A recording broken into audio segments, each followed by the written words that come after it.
Hey everybody, welcome. And I am so glad to be welcomed back after 5 years away. We're in different circumstances. I'm in a studio talking to you, and I'd love to be with you, kind of shaking hands and really asking you deep questions, but we'll do it a little bit differently.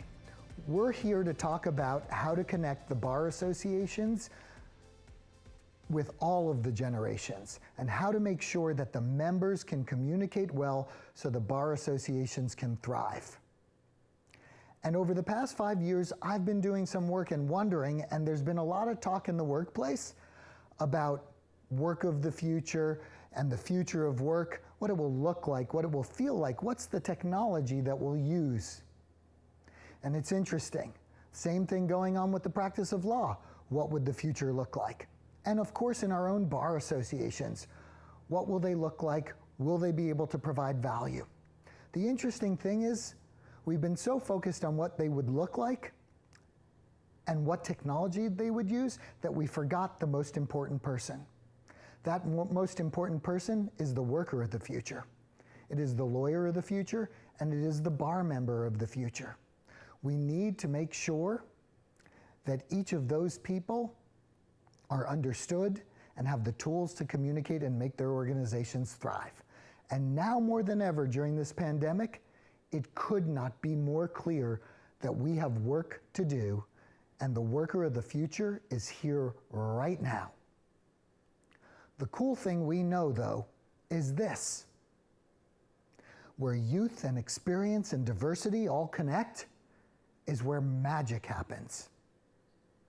And that magic is up to each of you to figure out how to be the guide to make sure that your bar association can connect and thrive and have the tools to flourish in what the future will look like.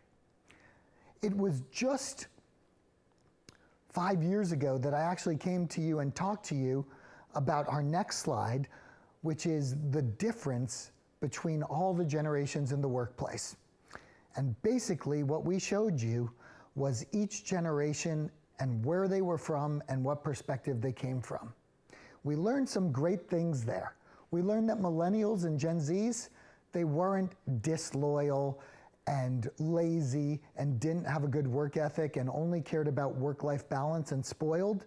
They were actually just like us. And it's never been more important than us to really connect in the workplace, the 5 generations that are there that you see on the screen. And what we've learned over the past 5 years is incredible. It's that 65% of us actually believe that there are not that many differences between the generations. And you know what? After training 20,000 people and those 5 years with all types of clients, from law to every industry, we've learned that to be the case. We're all human beings, and we really want to connect.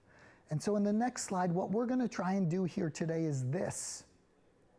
We're going to try and figure out, what does the next generation leader of any age in our bar association need? What do they need from us, and how are we going to help them figure it out? What we know is one thing for sure is incredibly necessary. We know that the next work competency is self-reliance. And we need to be able to give that gift of self-reliance to each of our bar members through a community. And we also know that self-reliance comes through understanding relationships, because when you understand yourself, you are able to connect with others and give them value. And that is what our bar associations need to bring to their communities so they can thrive. And so, in order to figure out where we need to go as a bar association, we need to figure out where we've been and where we are. So take a look at this movie to show you the history of work.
Maybe I'ma get a little shy, cause everybody's trying to be famous, and I'm just trying to find a place to hide. All I wanna do is just hold somebody, but no one ever wants to get to know somebody. I don't even know how to explain this. I don't even think I'm gonna try.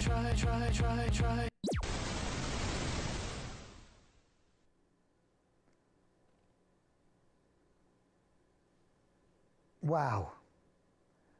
That was built before the pandemic. Look at the speed of technology, how it's changed the practice of law and what members from bar associations want. What's happened in the world is we were overwhelmed. And if you look at what's going on in the statistics, you will see that the American Institute of Stress says that 80% of us are stressed at work.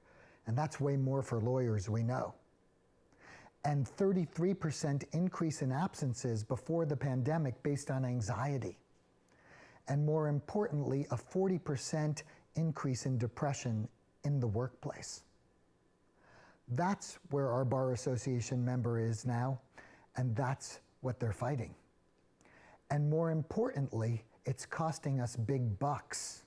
The World Health Organization will tell us that the epidemic of the 21st century is stress. And more importantly, it's costing us $1 trillion. $1 trillion in those lost absences. And 71% of the workplace is disengaged. It's happening in our law firms and in our bar associations too. And Gallup will tell us that $450 billion is lost on disengagement. Houston, we have a problem. And more importantly, we've talked about this last time I was here. Technology has changed so rapidly. Artificial intelligence, augmented reality, virtual reality, data, the practice of law, being a lawyer, being a member of the Bar Association, it is completely different than it's ever been. And our members, they need different things from you. They need, if you remember what we talked about last time, guides and heroes in their Bar Association to help them figure out that work competency of self-reliance. And the problem is this: they're scared. The unknown, uncertainty, frustration. Basically, they're baked. They're scared, and they have fear. And what do they have fear of? They have fear that they're not going to matter anymore. Human beings want to matter, and they want to make a difference. And so, the question to you as a president of a bar association, or anyone involved therewith, is what are you going to do to guide them to figure out where they need to go and what they need to do? And so the question is, what will bar associations do? And I can tell you, I told you this last time, you can do nothing, which I know each of you, I know you personally. You don't want to do nothing. You can do a little something, which last time I would say we did that. We explored the difference in the generations. Or you can do a lot of something that's going to make a difference in the world. And making that difference in the world is about teaching people about relationships and providing the tools for them to figure out about relationships so they can connect and have a place to feel safe and belong and become what the profession wants them to become. And I'll say this to you right now and clear. Are you in? Because I'm in at giving you the tips and tools. So let's figure out what we need to do. Because the time is now. The worker of the future is here now. There's a pandemic. We are lonely, we are fragmented, and we need help. And each of you have the power to create systems to do that. What is the secret? I'm going to tell you what the secret is. My good friend, who's departed us now, Zig Ziglar, told this to us. It's about others. Because you can have everything in life you want if you'll just help other people get what they want. And so the question is, as a fiduciary, as a president of a bar, what are you going to do to help others figure this out, your bar members? That's what they're looking for from you. And it's completely other focused. The world, and as human beings, every time something happens, it's about, what about me? What about me? What's in it for me? And so the path to success of creating a system for them is making it about them. We call that with them, what's in it for them. And today I hope that we can discover what is in it for them so we can create more value for your bar associations. And so, the principal rule, you can see it right there clearly on this slide, is the platinum rule. And that is another focused rule. And people say to me all the time, Dan, what's the platinum rule? And they know the golden rule, so do you. It's from the Bible. Do unto others, right, as you would like done to yourself. Treat others the way you want to be treated. Well, the platinum rule goes a step further because here's the truth. Not everyone wants to be treated the way we do. And that was part of the generational divide. We got to meet everyone where they are and treat them individually. And so the platinum rule is treat others the way they want to be treated. The challenge with the platinum rule and what makes it so hard is there are so many individuals. But the secret to life, the secret to practicing law, the secret to building clients, the secret to personal relationships is all about understanding what others need from you and what your audience needs. Let's go on a journey to figure that out. What will be the playbook that you need to create the culture for your bar association that creates connection for each of the members that are there? You are now tasked with being the guide or hero to do that. And it's simple. I'm going to teach you the 4 steps, and then there are 3 wants and needs and the 3 hacks to get there. But here it is. I want you to understand this clearly. You can see it there, a 4-step system. And the problem with the system is that everyone starts at the top and goes to the end without doing the middle, right? The stuffing of that Oreo cookie. We can't forget the middle. That's the hard part. So what is it? You as lawyers have done systems like this your entire career. The first thing is figure out the problem or establish the baseline. Establish the baseline of what my members need from me. How good of a job are you really understanding that? Because once you understand it, we can solve it. How do we solve it? We solve it by that middle component, which is in all of the people that we've trained. We go deep. Know thyself. In order to help people feel safe, connected, and belong to your association, you need to teach them about themselves. Until they understand themselves, the meaning they want to create in their impact, they don't know how to tell that story or articulate it to others.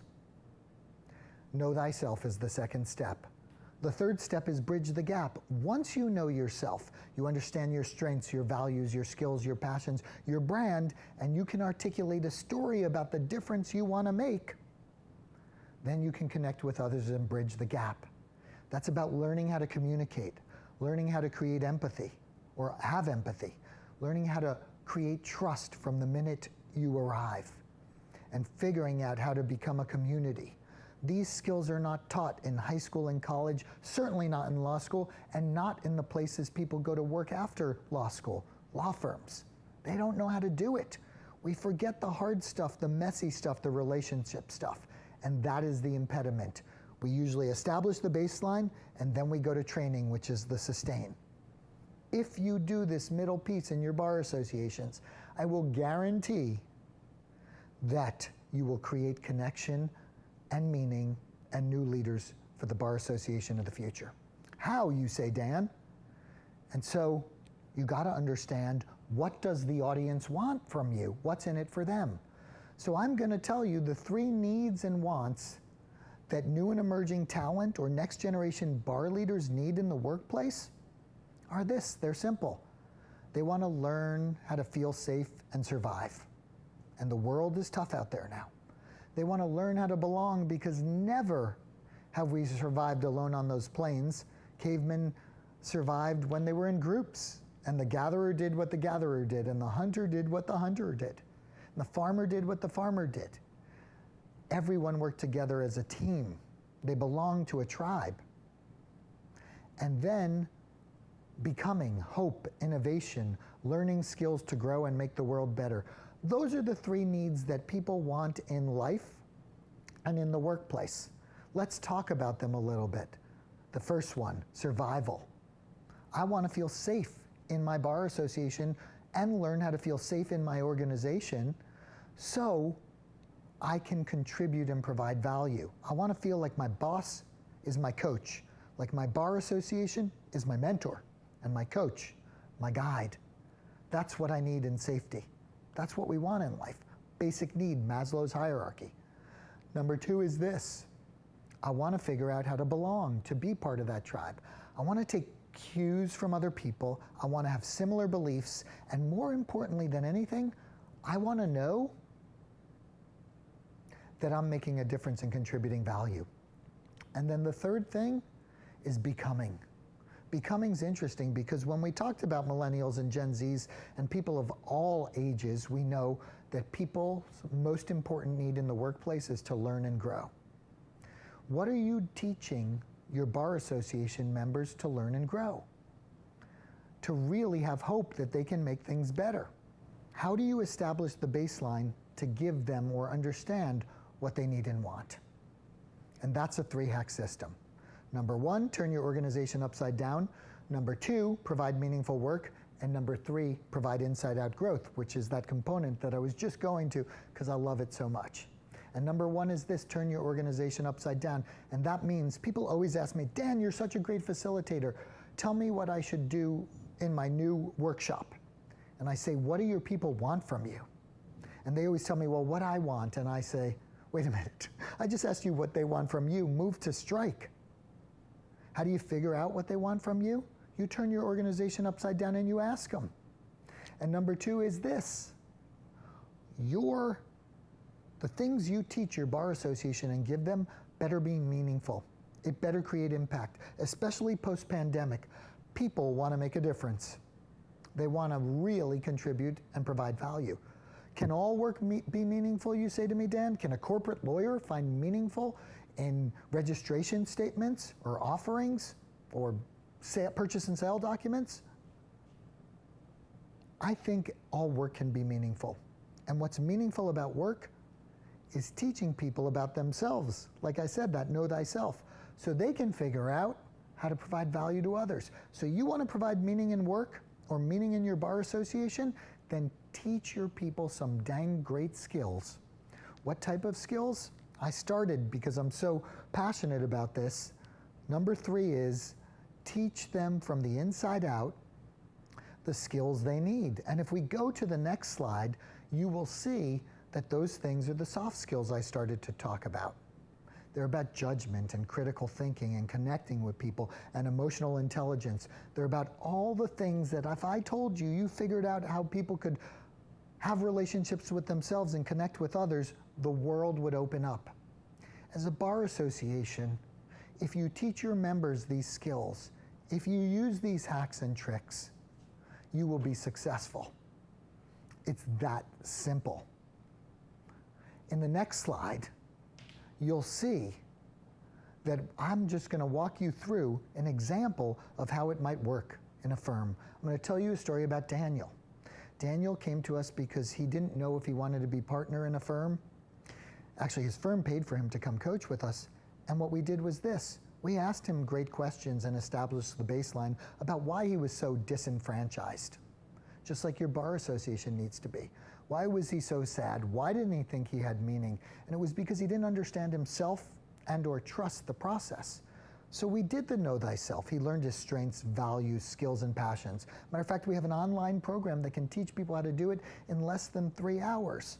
He understood his brand. He understood his story. He started to come alive about what he wanted to do. And then, with further coaching, he started to speak that way to all the people in his office. And he got a receptivity that he never thought he would get. And he learned he mattered. And he found those guides. He just needed the tools to figure it out. Through step 4, we sustained some coaching with Daniel, and he ended up staying because what he found was himself and the key to build relationships. And that is what we need to teach as guides. And so it's simple. If I sum it up for you on the next slide, figure out how to use a system, because without a system you will not work. Look at the bottom of these slides and you will see Figure out the 3 needs and wants people want in life. Your bar association members the same: survival, belonging, and becoming. Figure out the 3 hacks to figure out what those things are for them, those needs and wants, which are usually pretty similar no matter where we go. But you'll ask them what they want by turning your organization upside down. You'll figure out what they want in meaning, and you'll create mastermind groups in your bar associations, mentor and coaching, where they can all learn from each other and contribute and share that meaning.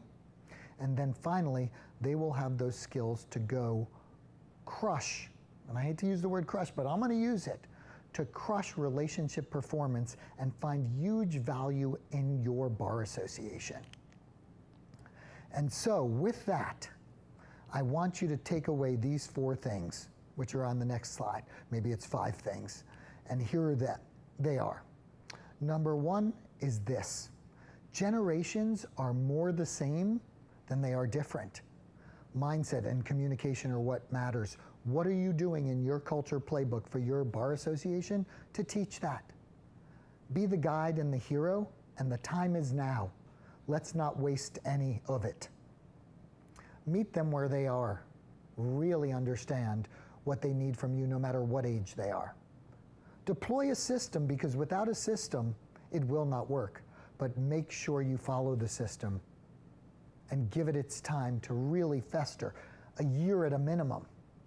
And then lastly, I want you to really use the 3 hacks and those 3 wants and needs to figure out what they need from you. With that, connection will be unleashed to create relationships, and you can have a resurgence of your bar association.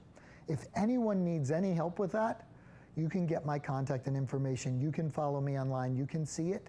But that's what we're here to do. That's what we love to do. And I want to thank you each for your time and understand that you hold the power to create intergenerational connection within each of your bar associations. You in? Because I am. And now I'm looking forward to meet with you in small groups and really understand the deep and detailed questions you have. Thank you again for having me.